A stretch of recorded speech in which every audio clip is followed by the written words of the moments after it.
Here's how to add admins to your Facebook page. It's very easy to do, so make sure you watch the full video so you don't miss any important steps. For this, first of all, you need to open your Facebook app. Once it is open, then tap on these three horizontal lines at the top right corner. After that, switch to your page. Once it is open, then tap on these three horizontal lines at the top right corner. Now here scroll down and tap on settings and privacy. Then after that, tap on settings. Once it is open, then tap on page settings. After that, scroll down and tap on page access. Now here you will see you are admin of this page. So here tap on add new next to the people with Facebook access. After that, tap on next and here search for the account to whom you want to make admin.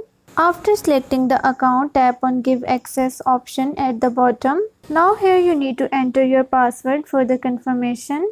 After that, tap on confirm. So here you can see the invitation has been sent to that account. Once they will accept it, then they will become admin of this page. So this was how to add admins to your Facebook page.